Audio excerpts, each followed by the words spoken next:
Ya Allah, dengan haibah sebuah nama yang engkau sejajarkan dengan namamu, maka pertemukan aku dengan Siti Hawa. Enggak jauh dari omongan itu, Nabi Adam ditakdirkan bertemu Siti Hawa di Jabal Rahmah. Kenapa kok bertemu di Jabal Rahmah? Karena memang sudah dekat di Jabal Rahmah, dia mengucapkannya itu, dan itu karena haibahnya nama Muhammad. Bayangkan tuh, Bu. Jadi Muhammad itu bukan sekedar nama, tapi namanya juga ada tertulis di dinding-dinding surga, di tiang-tiang surga, yang saat itu Adam melihatnya.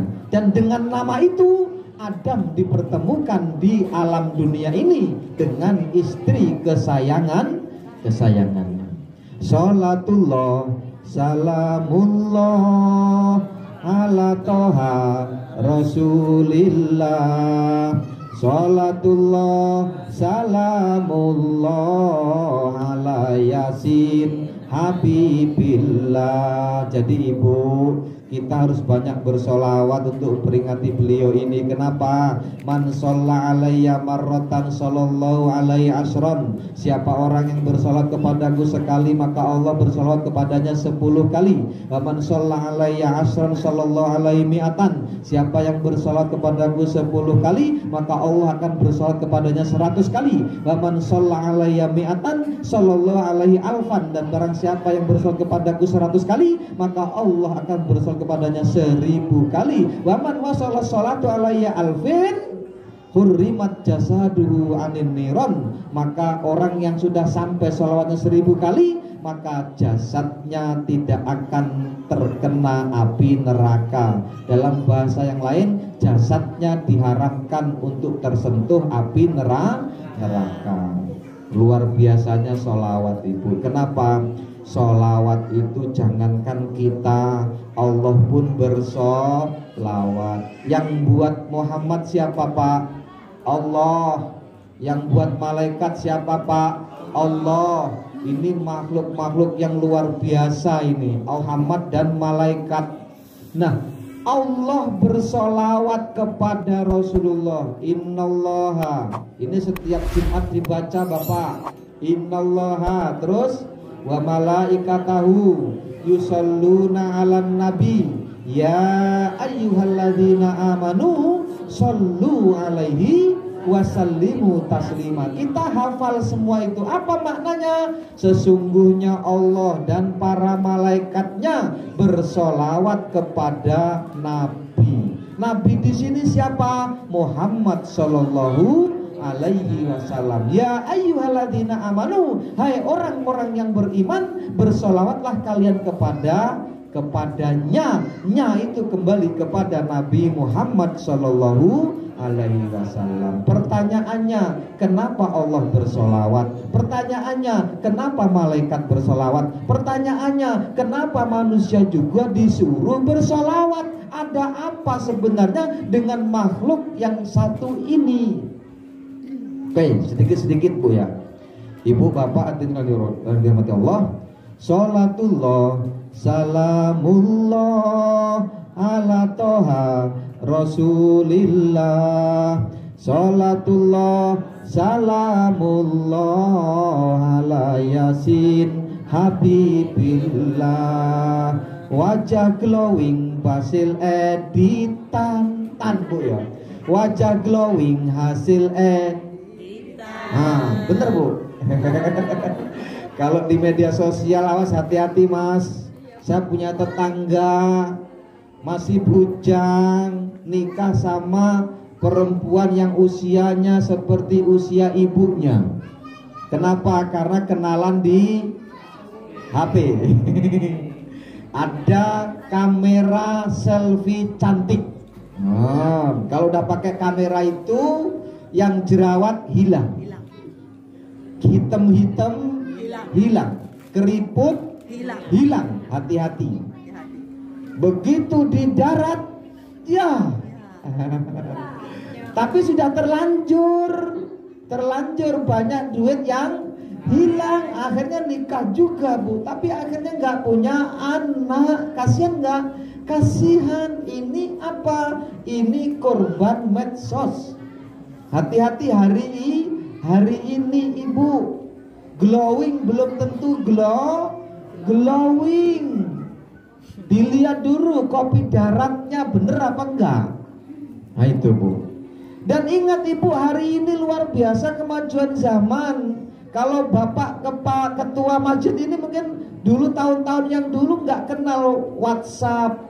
Kalau beliau dulu pacaran masih pakai surat ya pak ya, bener pak? Iya, beli surat kertas di toko. Iya. Warnanya kuning, kemudian wangi ya pak ya. Ditulis kepada yang nggak dilanjutkan tuh titik-titik. Itu berarti sudah tahu itu. Baru ingat bapak ini. Iya. Setelah itu kemudian ditulis di situ, masya Allah dan lain sebagainya. Di bawah rembulan yang indah, aku tulis surat untukmu. Wah, mulai itu merayu. Semoga engkau yang di sana pun dalam suasana yang sama seperti suasana hatiku hari ini. Dikirim. Sebelum dikirim itu dilipat dengan lipatan yang sulit dibuka. Betul? Kemudian dimasukkan ke amplop, ditulislah kepada yang tersayang siapa. Itu nanti kan di rumah kita, di depan rumah kita ada pos kecil. Betul? Pos kecil kita masukkan di situ, dan setiap minggu nanti ada tukang pos datang ngambil suratnya, betul? Nah, kemudian nanti kita itu lewat pos itu aja udah gede-dekan. Kalau sudah datang, ya jawabannya sudah datang. Yang nerima surat itu lebih hebat lagi. Begitu sudah nerima, itu dibaca senyum-senyum sendiri. Iya bu ya? Ingat gak bu? Dicium, kemudian ditaruh di bantal, ya kan? Kemudian ditaruh di dada, nangis sendiri, senyum sendiri. Oke, kalau pas dicium mungkin memang masih punya atau dapat wanginya, tapi sebenarnya bukan mencium itu ya pak ya, tapi mencium yang ngirim surat. Itu pacaran zaman dulu pak, nggak usah diinget-inget, itu sudah lewat. Kalau zaman sekarang kan nggak perlu begitu pak, begitu SMS sampai, WA sampai, sekarang ada video call, nggak perlu ketemu lagi, langsung ketemu di medsos. Hari ini begitulah cinta juga bu. Kenapa kita sampai sholawat itu seperti itu sebenarnya bu? Kita mencintai Rasul itu seperti mencintai yang bakal jadi pasangan kita itu. Kecil ini kalau yang seperti ini. Bagaimana kalau kita kemudian hadir benar Rasul? Padahal man sholla alayya anal hadir. Siapa yang sholat kepadaku, aku hadir pak. Hadirnya yang jenengan gak ngelihat. Kalau jenengan ngelihat nanti malah bahaya. Tapi Rasul secara ruhani, kalau kita sholawat dia hadir. Makanya sebenarnya nanti kalau pas lagi kita baca Al-Barzanji ada mahalul qiyam, benar? Apa mahalul qiyam? Tempat berdiri. Nah, saat berdiri itulah sebenarnya kita menyambut kedatangan Rasulullah. Bagi orang yang biasa melakukannya akan merasakan, masya Allah, ada desiran angin-angin yang enak, yang wangi, pak. Itu bagi orang yang terbiasa bersolawat dalam sehari 1000 kali. Wajah glowing hasil editan, punya status dari sharingan. Jadi membuat status gak bisa, dari status orang lain di sharing lagi. Punya status dari habis waktu untuk lebih baik kita sholatullah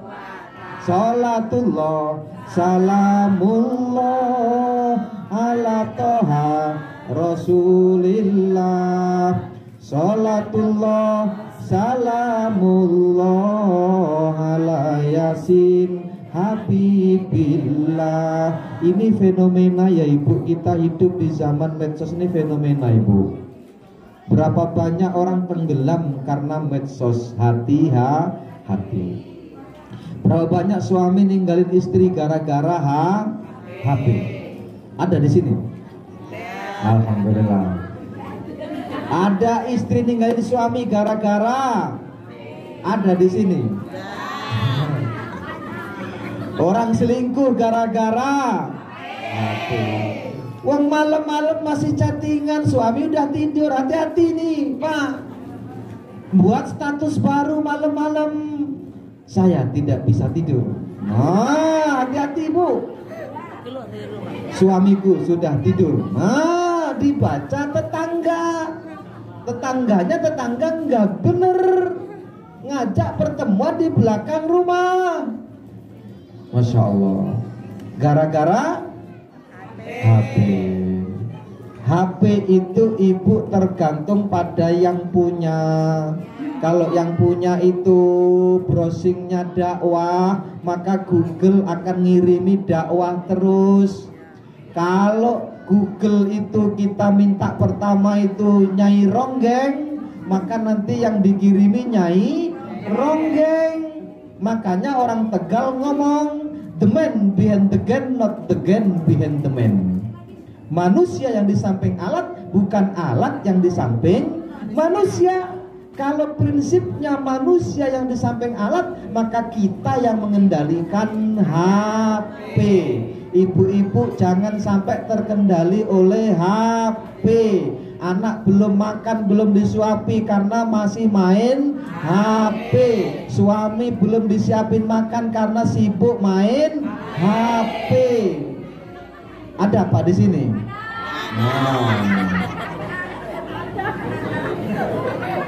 Hati-hati HP. Sampai lupa buatin sarapan suami, padahal suami mau kerja pagi-pagi. Ini bangun tidur itu nggak langsung masak perempuan hari ini ya Pak ya? Bener Pak? Main HP. Kalau masih muda oke lah, ini sudah 60 tahun masih main HP. Cari selfie cantik. Kalau janda mah nggak apa-apa, ini masih ada bapaknya. Nah, hati-hati. Itu Bu ya. Jadi secukupnya ya Ibu. 24 jam Ibu di medsos berapa jam? 24 jam. Untuk suami 2 jam taruhlah. Untuk medsos 8 jam. Untuk sholat 5 menit. Masya Allah. Itu kok mau masuk surga itu loh, dari mana? Nggak ada jalannya Bu. Nanti kita akan kupas sedikit. Sampai jam berapa ini Bu kira-kira? Terserah saya. Capek saya. Tapi ini kan perkenalan pertama ya Pak ya. Agak panjang nggak apa-apa Pak? Nggak apa-apa. Bapak nggak ada kerjaan. Kalau saya ini memang nggak ada kerjaan. Saya ini bukan pegawai. Kalau beliau pegawai, saya ini hanya jalan-jalan kerjaannya. Gajiannya tanggal 32. Kalau beliau ini ada gajian awal bulan, akhir bulan ada. Pegawai negeri ada, Bu RT ada gajiannya Pak. 1 juta sekarang ya Bu ya? 7,5. Oh banyak itu, saya nggak punya gaji. Nah itu, ibu-ibu bapak-bapak, terus, oke. Nah, kalau sudah berbicara tentang cinta, maka kita juga harus mengambil contoh. Siapa sebenarnya yang paling tinggi punya cinta? Saya tanya Bu, dari manusia sedunia ini, siapa yang paling tinggi punya rasa cinta? Allah, oke. Bukan Allah yang saya tanya, makhluk Allah. Siapa yang paling tinggi cintanya? Nabi Muhammad. Cinta kepada siapa? Cinta kepada umatnya. Rasul itu cinta banget sama umatnya. Umat yang bersama dia dinamakan sahabat.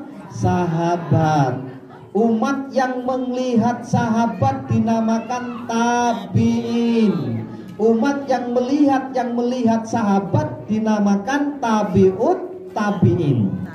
Jadi generasi ini yang luar biasa. Generasi disebut salafus soleh. Siapa mereka salafus soleh?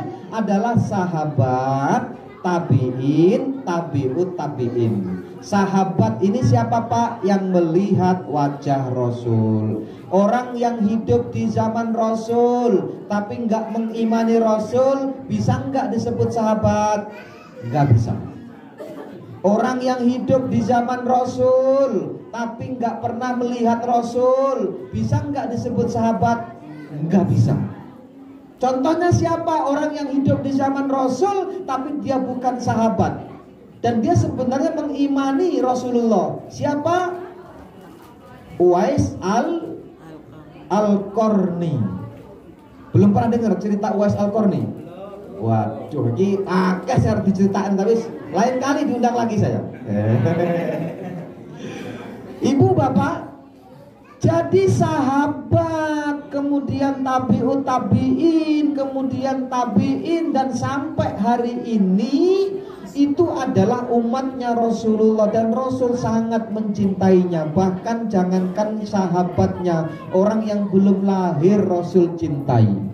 Rasul pernah ngomong dengan para sahabatnya, "Hai sahabat-sahabatku, aku rindu dengan kelompok orang." Sahabatnya bingung, "Aku mencintai dengan kelompok orang, aku mencintai sama kelompok orang." Sahabat bingung, "Apakah itu kami ya Rasul? Kami kan sahabatmu. Kamu rindu sama kami ya Rasul?" Apa jawab Rasul? "Tidak, kalian sahabatku." Terus kemudian, "Apa orang yang setelah sahabat ini ya Rasul?" "Bukan, itu masih zaman keemasan yang akan datang." "Lalu siapa ya Rasul?" Kita yang sekarang ini ibu sudah dirindukan oleh Rasulullah, sudah dicintai oleh Rasulullah, dan dijamin orang mukmin asalkan dia menjalankan perintah Allah pasti dijamin masuk surga. Kenapa? Karena kekurangan-kekurangan kita itu nanti akan ditambal oleh yang namanya syafaat. Apa Pak?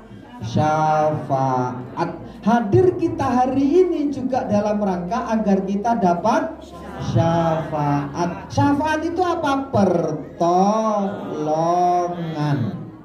Pertolongan itu berarti sudah ada modalnya, punya modal dulu. Dan syafaat ini sifatnya menambal. Jenengan punya kain koyak ditambal dengan syafaat. Tapi kalau nggak punya baju bagaimana? Mau ditambal. Baju ini apa? Ibadah kita. Bapak ibu sholat, bapak ibu puasa, bapak ibu zakat, maka itu modal. Kurang dikit sholatnya, kurang bener zakatnya, kurang bener puasanya, ditambal oleh syafaat. Jadi dalam rangka kita ini juga apa? Membuka tangan kita selebar-lebarnya agar kita dapat syafaat. Kenapa? Karena Rasul itu adalah zat atau unsur yang bisa memberikan syafaat bahkan lil kabair, kepada orang yang dosanya besar. Dan itu bukti cintanya Rasul kepada manusia. Contoh kecil ibu, saat Rasul nanti dibangkitkan dari alam kubur, saat kiamat sudah digelar ibu, itu yang ditanya pertama kali siapa? Umat. Bagaimana umatku? Bagaimana umatku? Begitu ada kematian, kan ada pernah Rasul itu melihat kematian sahabatnya begitu tersiksa. Rasul ngomong, "Ya Allah, aku mohon kepadamu ya Allah, agar rasa mati itu ditimpakan kepadaku, jangan kepada umatku." Coba Bu, ada manusia semulia ini mencintai umatnya sampai seperti itu. Pernah satu malam Aisyah itu bingung kenapa kok Rasul nggak ada di sampingnya. Saat itu Rasul sedang tidur di rumahnya Aisyah. Lalu kemudian apa? Aisyah bingung. Dan Aisyah itu kebiasaan ibu, kalau malam itu gerayah-gerayah. Tahu gerayah-gerayah bu? Meraba-raba. Gerayah-gerayah itu bahasa Jawa. Ada orang Jawanya nggak di sini bu? Ada. Berapa orang? Oh banyak. Gerayah-gerayah itu meraba-raba. Jadi Aisyah itu kalau malam-malam dia ngelilir. Tahu ngelilir? Apa? Terjaga dari tidur tengah malam tuh gerayah-gerayah, meraba-raba. Loh, ini Rasul kok nggak ada? Itu Aisyah, istrinya Rasulullah. Itu meraba-raba. Kalau jenengan meraba-raba apa enggak kalau ngelilir? Apa meraba-raba HP apa meraba-raba suami? Ini bedanya Aisyah dengan wanita zaman sekarang. Begitu dilihat, loh Rasul kemana ini kok nggak ada? Curiga dalam hatinya. Jangan-jangan Rasul pergi ke rival. Tahu rival? Rival itu istri yang lain. Dicarinya, ternyata Rasul sedang sholat di masjid. Bayangkan. Dan sholatnya bukan sedikit. Sholatnya itu sampai ratusan rakaat. Lalu kemudian Aisyah nanya, ya Rasul, engkau kan manusia maksum. Maksum itu terjaga dari segala dosa dan kesalahan. Engkau kan manusia yang dijamin masuk surga. Surga diharamkan untuk seluruh umat sebelum engkau memasukinya. Surga diharamkan untuk seluruh nabi sebelum kamu memasukinya. Kenapa engkau begitu hebat sholatnya? Apa jawaban Rasulullah? Hai Aisyah, aku maksum, aku dijamin masuk surga, tapi aku sholat ini untuk agar umatku diampuni dosanya. Coba tuh. Enak jadi umat Rasulullah itu enak.